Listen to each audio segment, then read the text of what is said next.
Haleluya, puji Tuhan. Ibadah Jumat Agung, hari di mana kita memperingati apa yang Tuhan sudah kerjakan bagi kita, menebus manusia dari lumpur dosa untuk supaya manusia memiliki hidup yang kekal. Puji Tuhan, renungan firman Allah dalam khotbah Jumat Agung 2 April 2021. Mari kita akan sama-sama lihat firman Allah. Sebelumnya kita berdoa biar firman Tuhan ini boleh memberkati kita. Tentunya Tuhan dimuliakan, ditinggikan di atas segalanya. Bapa, dalam nama Yesus kami rindu baca renungkan firman-Mu pada kesempatan hari ini. Biarlah firman-Mu ini, ya Tuhan, yang diberitakan memberkati kami hamba-Mu, bahkan semua yang mendengarkan renungan firman ini. Berkati, kuduskan, urapi dengan kuasa Roh Kudus-Mu, jadi seperti yang Tuhan mau. Dalam nama Yesus, amin. Puji Tuhan. Ya, renungan dalam Jumat Agung, firman Tuhan terambil dalam Lukas pasal yang ke-23 ayat yang ke-33. Firman Tuhan berkata, ketika mereka sampai di tempat yang bernama Tengkorak, mereka menyalibkan Yesus di situ dan juga kedua orang penjahat itu, yang seorang di sebelah kanannya dan yang lain di sebelah kirinya. Haleluya. Selamat Jumat Agung, tentunya memperingati penebusan Tuhan buat saudara dan saya yang Dia kerjakan lewat disalibnya Dia di atas kayu salib. Haleluya, kita tentunya bersyukur kepada Tuhan. Dalam kebenaran firman Allah ini kita bisa melihat Yesus disalibkan di satu tempat yang bernama Tengkorak atau Bukit Golgota, ya. Bukit Golgota, ya. Dalam bahasa Aram artinya Golgota, Bukit Golgota, dalam bahasa Inggris Bukit Kalvari. Ya, di sanalah Yesus disalibkan demi dosa umat manusia. Ya, dan dikatakan ada dua penjahat yang disalibkan di samping kiri dan kanan Yesus. Ya, kita bisa melihat dari hal tersebut, Yesus disamakan dengan kedua penjahat itu untuk keselamatan saudara dan saya. Dia rela menanggung setiap penyakit. Segala penyakit kita lah, segala dosa kita lah, umat manusia. Sehingga Yesus disalibkan. Dia disamakan dengan kedua penjahat yang ada di samping kiri kanan. Itulah sebabnya di kesempatan saat ini saya mengajak kita melihat dari firman Allah. Tema atau apa pesan dari salib Kristus buat saudara dan saya. Haleluya. Ya.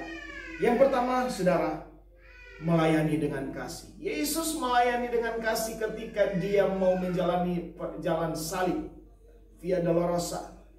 Ya, Dia melayani dengan kasih, bukan dengan keterpaksaan. Kita perlu mengingat ini.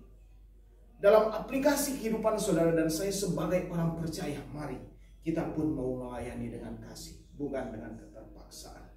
Ya. Sudahkah kita melayani dengan kasih? Ya. Kasih itu sabar. Firman Tuhan katakan dalam Korintus.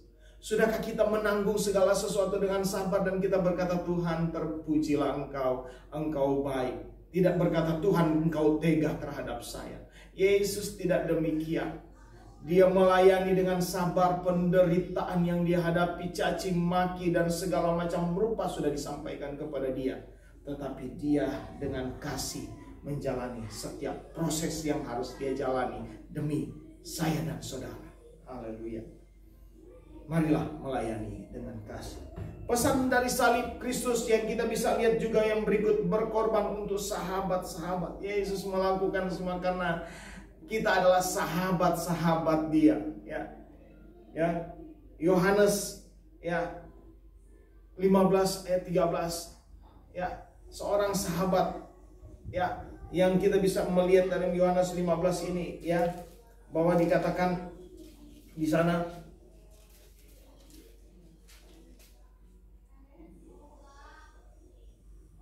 tidak ada kasih yang lebih besar daripada kasih seorang yang memberikan nyawanya untuk sahabat-sahabatnya. Dan itulah kasih Yesus bagi kita. Dia sahabat sejati, ya, yang rela melakukan yang terbaik buat sahabat-sahabatnya, saudara dan saya. Ini adalah pesan dari salib. Pun demikian kalau kita mau melakukan sesuatu, kita melakukan yang terbaik buat Tuhan, buat setiap sesama kita. Lakukan yang terbaik. Semua adalah Tuhan yang menilik semua yang kita kerjakan. Ya. Dan yang berikut pesan daripada kayu salib, ya, Yesus disalib, ya, mengampuni, mengampuni saudara.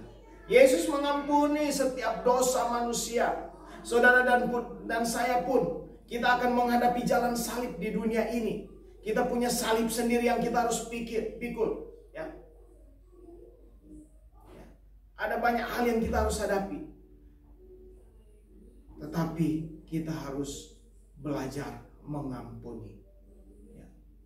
Mungkin salib kita adalah suamimu atau istrimu, anakmu atau apapun. Ya. Jangan sampai kita menyimpan dendam. Tetapi kita harus mengampuni. Yesus mengampuni segala penyakit. Menyembuhkan segala penyakit dalam tubuh manusia, dalam kehidupan manusia. Inilah pelajaran penting bagi kita. Pesan daripada salib Kristus, pesan daripada Yesus Kristus yang tergantung di atas kayu salib demi dosa manusia, harus mengampuni, ya. Mengampuni, ya. Lebih baik, saudara. Itu yang Tuhan inginkan. Dan yang berikut pesan daripada salib Kristus, bahwa menyadarkan saudara dan saya bahwa hidup kita adalah anugerah Tuhan, pemberian Tuhan, pemberian cuma-cuma dari Tuhan. Hargai anugerah yang Tuhan sudah kerjakan bagi kita. Ya, Dia memberi bagi kita dengan sepenuh hati. Dia memberikan bagi kita dengan cuma-cuma, tidak harus dibayar. Ya, tetapi mari kita belajar karena kita sadar kita hidup adalah anugerah Tuhan. Bersyukurlah kepada Tuhan. Muliakan Dia di dalam hidupmu. Karena anugerah Tuhan Dia kerjakan, yaitu keselamatan yang kekal buat saudara dan saya. Ya. Tapi tentunya kerjakanlah keselamatan itu dengan takut dan gentar dalam hidupmu. Biar renungan firman Tuhan ini memberkati setiap kita lewat video yang singkat ini. Biar hanya untuk hormat kemuliaan bagi nama Tuhan. Tuhan Yesus memberkati kita semua. Amin.